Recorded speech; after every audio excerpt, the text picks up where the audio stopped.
Felicitous greetings, fellow fanatics.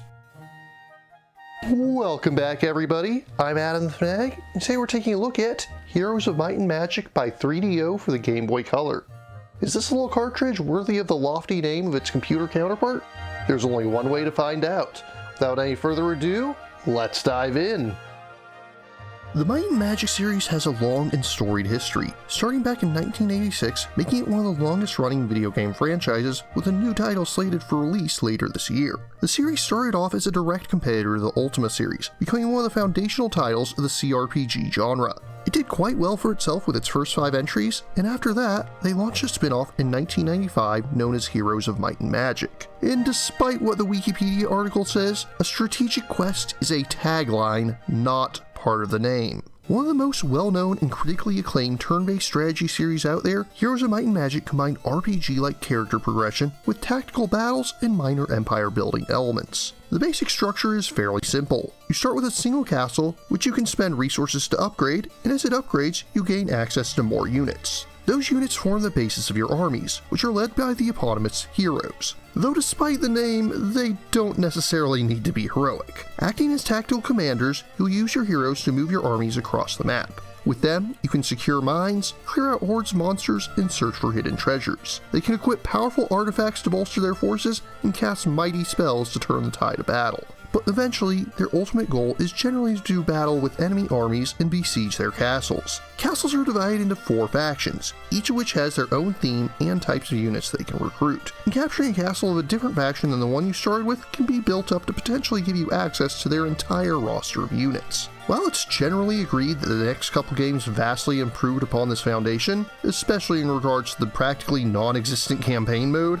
the first Heroes title was still quite well received at the time, and went on to receive a number of sequels, including the legendary Heroes of Might and Magic 3, which I've still yet to play for any appreciable amount of time. I'll get to it someday. It's on my GOG account, and I'll play it eventually. Regardless, Heroes of Might and Magic 3 catapulted the series into the limelight once more. Riding high on the success from such, 3DO decided to do a remake of the first game for the only handheld console that was seeing any success outside of Japan at the time, the Game Boy Color. Released in April of 2000, the first thing you'll notice is the very obvious downgrade in graphical quality, which of course is to be expected. The original was made for VGA monitors, which means it sported a 640 by 480 resolution, versus the Game Boy Color's 160 by 144 display. That means the original had more than 13 times the pixels to work with. Beyond that, the actual display for towns is completely removed. You only see the various buildings as their icons instead. While this is purely an aesthetic change, it is disappointing to see it removed, as one of the most satisfying parts of the series is seeing how your town builds up from a small hovel to a mighty castle.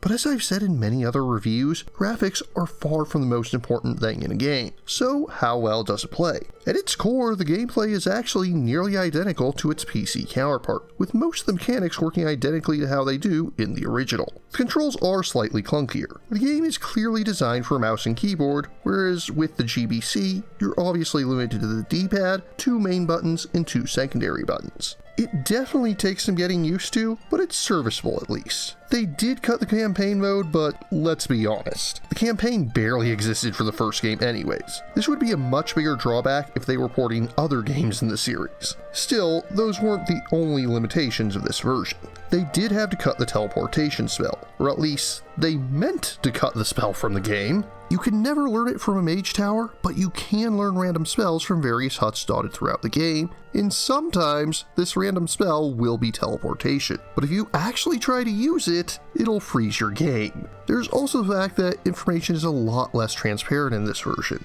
In the PC version, you could right-click on just about anything to get more info about it, but here, most of those tooltips have been removed. This is fine if you're already familiar with the PC version, but it will make the game a lot less friendly to newcomers. And finally, one last thing of note is the fact that the game just runs slower than its PC counterpart. Obviously, the Game Boy Color had a much weaker processor than the PCs of its time, or rather, the PCs of 5 years earlier, but the point still remains. This normally isn't too much of an issue. Tactical battles aren't hindered, but it becomes very noticeable when playing on the strategic map while waiting for your opponents to take their turns. All in all, Heroes of Might and Magic for the Game Boy Color is an interesting port. It certainly has its shortcomings, and it's hard to recommend to anyone these days. especially if you have a laptop or a Steam Deck. Then you can just get the original version from GOG if you want to play it on the go, without the numerous drawbacks that the GBC port brings. However, I do feel that I would have looked much more favorably on this title if I had played it at its release. There weren't many strategy games released for the Game Boy, and despite its flaws, it is a fairly faithful representation of its source material. But I'm not looking at the game as it was released, I'm looking at how well it holds up today. And frankly, its drawbacks are all the more noticeable because of the superior alternatives that are available. As such, I feel I have to give Heroes of Might and Magic for the Game Boy Color a lacking 6.2 out of 10. If you're interested in playing the original Heroes of Might and Magic, the easiest way to do so these days is on the PC via GOG. If you specifically want to try the Game Boy Color version, your only option is to hunt down an original copy. Thankfully, it's pretty reasonable on sites like eBay and the like. If you're interested in purchasing or learning more, links are included in the description. But what about you? What do you think of Heroes of Might and Magic? What PC titles do you think would have worked well on the Game Boy Color?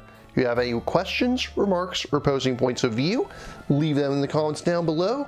Don't forget to like, share, subscribe, and ring that bell. If you really enjoy my channel, please consider funding my channel on Patreon. Until next time, farewell, fellow fanatics.